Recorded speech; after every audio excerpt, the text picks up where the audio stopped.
मनुष्य शरीर हे असं एक अद्ययावत यंत्र आहे. मनुष्य शरीर जे आपल्याला प्राप्त झालेलं आहे. या पृथ्वीवर जेवढे पण जीव जंतू आहेत, ह्या प्रत्येकामध्ये प्रत्येक पशु पक्षी प्राणी यांना आत्मा किंवा अजून काही बाकी एनर्जी हे म्हणण्यापूर्वी ते स्वतःला काय समजतात? एक शरीर. आपण सगळे कोण आहोत? एक कोश. शरीर आणि एक कोश आहोत. राईट. आणि ह्या शरीराच्या, बरं, काल हा प्रश्न मला कोणी विचारला होता की आपले म्हणजे मृत्यूनंतर काय होईल एक्झॅक्टली. राईट. आता फार मोठा चॅप्टर आहे, परंतु सर्वप्रथम मृत्यू कोणाचा होणार आहे? आपले जे अन्नमय शरीर आपल्याला दिसतंय आता, जे आपण प्रत्यक्ष पाहत आहोत किंवा ऐकत आहोत किंवा ज्यामुळे आपण बाकी सगळ्या कृती करत आहोत, आपले जर संपूर्ण किंवा काही कोश पाहिले तर 5 शरीर आहेत. आपले 5 शरीर आहेत. त्यातलं सर्वात पहिलं आहे अन्नमय कोश. जे ह्या भौतिक जगतात आपण वावरत आहोत किंवा आपलं अस्तित्व प्रत्यक्ष दृष्टीस पडतंय, हे कुठलं शरीर आहे? अन्नमय कोश. याला अन्नमय शरीर म्हणतात. हे अन्नापासून निर्मित शरीर आहे किंवा हे पंचमहाभूतांपासून निर्मित हे शरीर आहे. आपल्या सभोवताली जेवढ्या पण वस्तू आहेत, व्यक्ती आहेत, हे सर्व काय आहे? अन्नमय कोश. अन्नापासून निर्माण झालेलं शरीर. आणि हे खरोखर अद्भुत आणि अलौकिक आहे. जसं एखादं फळ तुम्ही घेतलं, आंबा घेतला, चिक्कू घेतला, आणि तो आंबा ज्या वेळेस तुम्ही ग्रहण करता किंवा ते केळं ज्या वेळेस तुम्ही खाता, तर आता ते केळं सेपरेट एंटिटी नाही राहिली. ते केळं म्हणजे ह्या शरीराने किंवा ह्या शरीराच्या ज्या अद्भुत शक्ती आणि क्षमता आहे, याच्या मदतीने त्या केळ्याचं रूपांतर आता एका मनुष्य शरीरात झालेलं आहे. आणि ही याची जादू किंवा अद्भुत क्षमता, याची शक्ती म्हणता येईल. विचार करा, अर्ध्या भाकरीचा तुकडा सुद्धा मनुष्य होतो. म्हणजे असं कुठलं यंत्रवत आपल्या शरीरामध्ये गोष्टी घडतायत की जे त्या भोजनाचं रूपांतरण प्रत्यक्ष व्यक्तीमध्ये करतायत, ज्याला आपण हे मनुष्य शरीर म्हणतो. कारण त्याच अन्नाचं विघटन होऊन त्याचे सप्तधातूत, सप्तधातू ही फार महत्वाची कन्सेप्ट आहे. ज्या व्यक्तींना आरोग्य प्राप्त करायचं आहे, सगळ्यात आधी त्यांनी हे समजून घ्यायला हवं. जो आहार रस आपण ग्रहण करत आहोत, याचं रूपांतरण 7 स्टेपमध्ये, पायऱ्यांमध्ये किंवा टप्प्याटप्प्याने पुढे जातं. म्हणजे जो आहार रस आपण ग्रहण करत आहोत, त्याचं रूपांतर रक्तात होतं, मांस, मेद, नंतर अस्थी म्हणजे हाडं, मज्जा, बोन मॅरो ज्याला म्हणतात, नंतर रस, रक्त, मांस, मेद, अस्थि, मज्जा, शुक्र किंवा रज, आणि सगळ्यात शेवटी ओजस. ओजस म्हणजे काय? तेजस्विता. एखादा व्यक्ती किंवा साधू, संत, ऋषी, मुनी, साध्वी यांच्या चेहऱ्यावर जे अलौकिक तेज आहे, हे कशाचं प्रतीक आहे? त्यांच्या शरीरामध्ये सप्तधातूंचं पोषण झालेलं आहे म्हणून. परंतु हे सर्व निर्मित कशापासून होत आहे? अन्नमय कोश. अन्नमय कोश. राईट. आणि म्हणून काल आपण जी चर्चा केली की सूर्य नमस्कार फार महत्वाचे आहेत, आणि त्याचबरोबर जो डाएट आहे किंवा जे भोजन आपण ग्रहण करतो ते पण महत्वाचं आहे. या दोन्ही गोष्टीवर अगदी फोकस, लक्ष केंद्रित करणं गरजेचं आहे.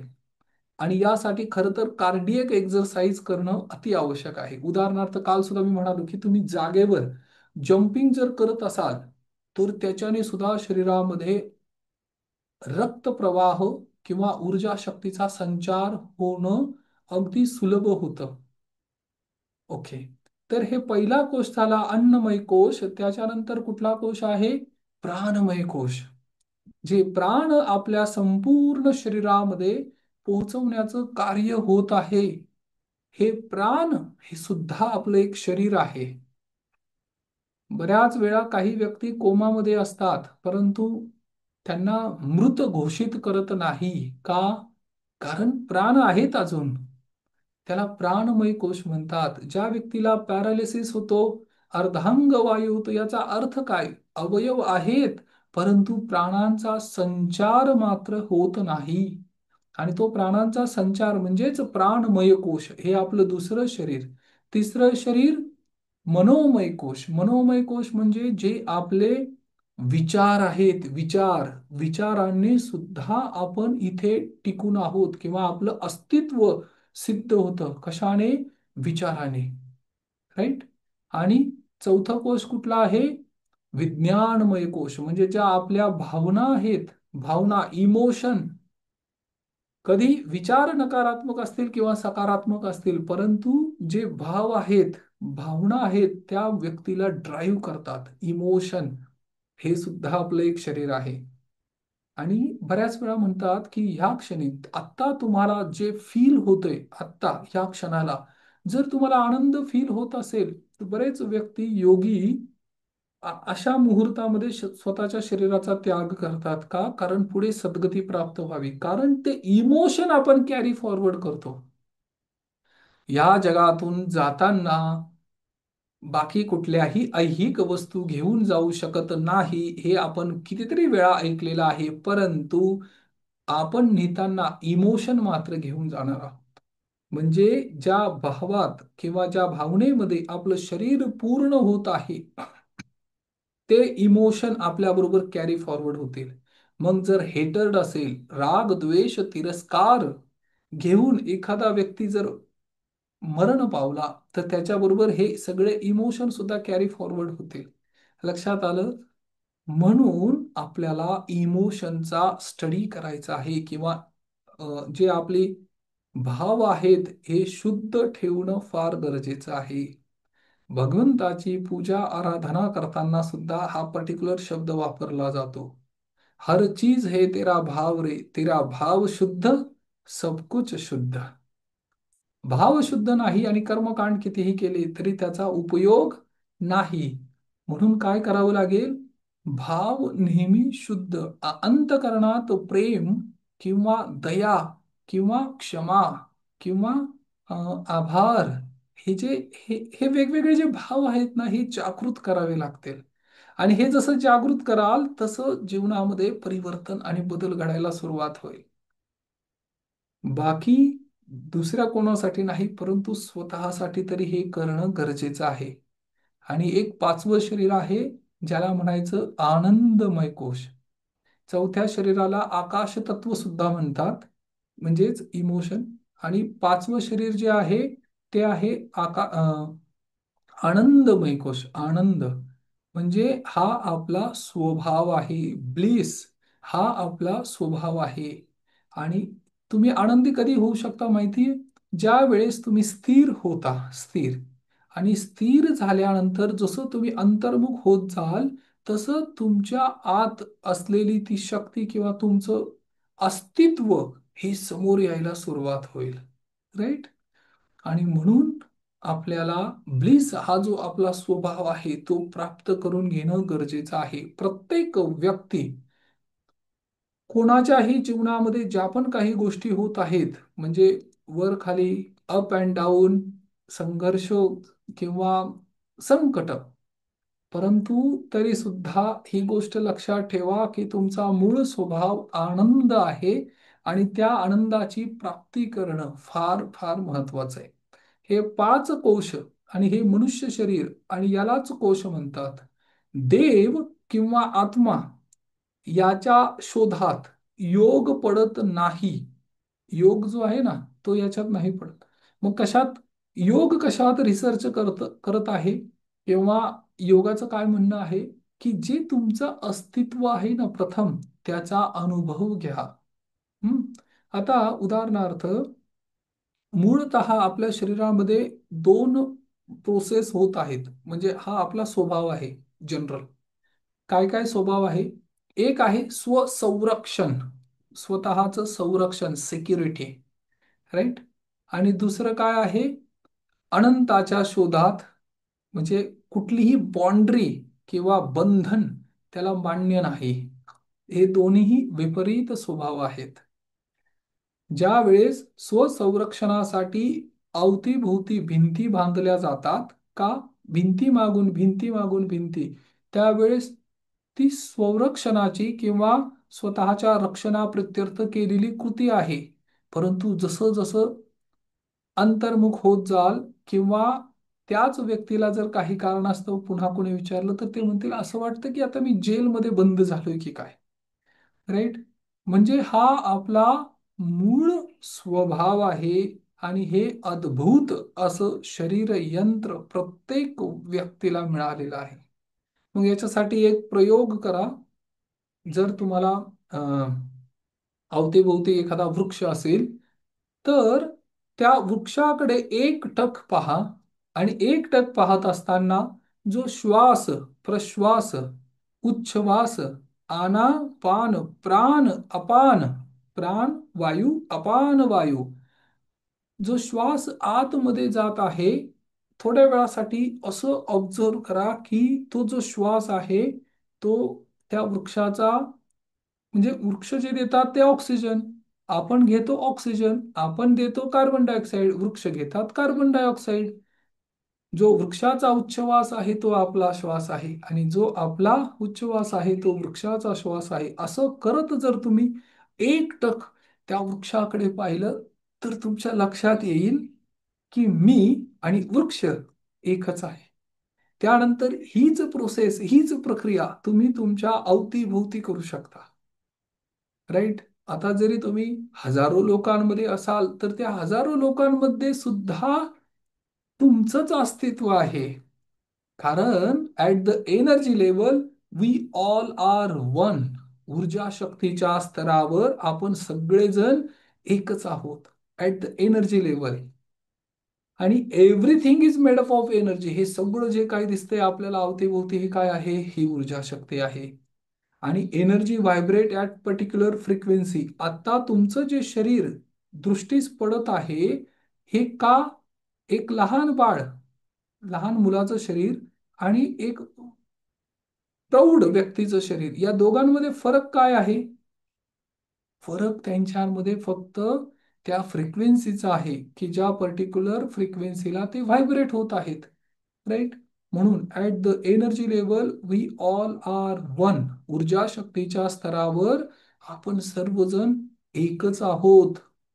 आणि हे जसं रिअलाइज व्हायला सुरुवात होईल ना, जाणीजे अंतरंग आपुल्या आत्म्याचा, परमेश्वर जिथे बैसला निवांत, होता ऐसे ज्ञान द्विधा नष्ट होते, आणि चराचरी होते सोयरीक. हा अंतरंग जो आहे आपुल्या आत्म्याचा, तिथे परमेश्वर बसलेला आहे. आणि ज्या वेळेस असं ज्ञान होतं ना, त्यावेळेस संपूर्ण सृष्टीशी आपोआप काय होतं? एक मैत्री भाव निर्माण होतो. आणि खरोखर हा अनुभव करण्याचा विषय आहे. म्हणजे कितीही याच्यावर चर्चा केली, बऱ्याच वेळा योग, काही व्यक्ती खुर्चीवर बसून आरामात योगाची पुस्तकं वाचतात, परंतु तसा योग सिद्ध होणार नाही. ते फक्त वाचन आहे. आणि ते जर सिद्ध करायचं असेल तर आता आपण दररोज एक छोट्या छोट्या कृती पाहूया. जसं की आज ते वृक्षाचे पाहिले. घरात जर तुमच्या कुठला वृक्ष असेल तर थोड्या वेळासाठी जस्ट इमॅजिन करा, श्वासांवर लक्ष द्या आणि त्या वृक्षाबरोबर कनेक्ट होण्याचा प्रयत्न करा. राईट. बरं. आज आपल्याला अजून एक मेडिटेशन करायचं आहे. परंतु ज्या काही प्रोसेस आपल्या आहेत ऍडव्हान्स लॉ ऑफ अट्रॅक्शनच्या प्रॅक्टिसेस, त्यामध्ये सर्वोत्तम सर्वात आधी, आणि तो आपल्या पुस्तकाचा जे वाचन आपण करत आहोत त्याचा सुद्धा सब्जेक्ट आहे की दररोज 10 वरदानांची यादी करा. ज्याच्यासाठी पण तुम्ही स्वतःला कृतज्ञ समजत आहात, आभारी समजत आहात, अशा किंवा ज्यामुळे तुमच्या जीवनामध्ये सुख सुविधा उपलब्ध आहेत, अशा 10 वस्तूंची, व्यक्तींची, परिस्थितींची यादी करा, लिस्ट करा आणि रॅन्डम ग्रॅटिट्यूड करा. झोपेतून उठल्याबरोबर ही एक सवय अंगीकारा की मला माझ्या जीवनात आतापर्यंत किंवा कालपासून आजपर्यंत ह्या क्षणापर्यंत जेवढं पण काही चांगलं झालेलं आहे याच्यासाठी मी आभार प्रकट करेल. Wherever your focus goes, जिथे तुमचा फोकस, फोकस म्हणजे काय, जे तुमच्या दृष्टी समोर आहे तिथे तुमचा फोकस जातो, तर ती ऊर्जा शक्ती एनर्जी सुद्धा तिथे फ्लो होते. ऊर्जा प्रवाह करण्याचं हा सर्वोत्तम साधन आहे. मग सगळ्यात आधी काय, ग्रॅटिट्यूड. त्याच्यानंतर मॅजिकल बॉटल टेक्निक म्हणजे काय, मॅजिक वॉटर बॉटल टेक्निक. जे तुम्ही पाणी भरून ठेवलेलं आहे ना, त्याच्यावर अफर्मेशन लिहायचे आहेत. I am healthy, wealthy, wise, handsome, beautiful, positive end creative thinker. मैं स्वस्थ, सुंदर, बुद्धिमान, सकारात्मक और क्रियाशील हूं. जे तुम्हाला तुमच्या जीवनामध्ये प्राप्त करायचं आहे, हे तुम्ही अफर्मेशन त्या पाण्याला देऊ शकता आणि ते पाणी चार्ज होईल. येस, हे संभव आहे, हे पॉसिबल आहे आणि हे होतं. राईट, हे पण करायचं आहे. आणि ज्या क्षणी तुमच्या अंतर्मनात काही नकारात्मक भाव येतील ना, त्यावेळेस काय म्हणायचंय, कॅन्सल कॅन्सल कॅन्सल. स्वतःला अंतर्मनात जसं मोबाईल मधून आपण डिलीट करतो ना, तसं अंतर्मनातून ती इमेज, ते भाव, जर भीती वाटत असेल तर अंतर्मनात जाऊन डोळे बंद करून एका क्षणासाठी किंवा डोळे उघडे ठेवून सुद्धा तुम्ही म्हणू शकता, कॅन्सल कॅन्सल कॅन्सल. राईट, हे काय करतो आपण, जाणीवपूर्वक ते जे भाव किंवा इमेज किंवा व्हिज्युअलायझेशन निर्माण होते त्याला आपण कॅन्सल करत आहोत. आणि तुम्ही फार तर बोटाने पण करू शकता, डिलीट, डिलीट, डिलीट. एक फुली असते ना अशी, फुली, राईट, तर फुलीचं सिम्बॉल, रेड कलरचा सिम्बॉल इमॅजिन करायचा, कॅन्सल कॅन्सल कॅन्सल. उदाहरणार्थ, मुलगा पावसात भिजला आणि तो आजारी पडला तर कॅन्सल कॅन्सल कॅन्सल. राईट, हा काही गोष्टी, काही टेक्निक तुम्ही ह्या अशा पद्धतीने फॉलो करू शकता. परंतु ही एक प्रोसेस आहे, ऍडव्हान्स लॉ ऑफ अट्रॅक्शनची लाईफस्टाईल आहे. आणि वॉकिंग टॉकिंग अफर्मेशन करायचं आहे, चालता फिरताना बोलताना ग्रॅटिट्यूड एक्सप्रेस करायचं आहे. हा सेशन प्रॅक्टिसचा सेशन आहे, ज्ञानाचा सेशन नाही. यामुळे इथे जे पण काही आपण शिकत आहोत ते आपल्याला प्रॅक्टिस करायचं आहे. त्याच्यानंतर ज्याला आपण म्हणतो ना की काही अनवॉन्टेड गोष्टी जीवनात घडल्या तर काय म्हणायचं, हाऊ वंडरफुल, हाऊ वंडरफुल. याचा अर्थ काय होतो, टाइम फॉर डबल हॅपीनेस. जर नकारात्मक गोष्ट जीवनात येत असेल तर तिथे दुःखी होत नाही बसायचं, स्वतःला काय सूचना द्यायची, हाऊ वंडरफुल, की परमेश्वराने काहीतरी याच्यामध्ये संकेत दिलेला आहे. Okay, very good. तर आता विल स्टॉप इट हिअर आणि आता आपण आपल्या पुस्तकाचं जे वाचन करायचं आहे ते सुरू करूया.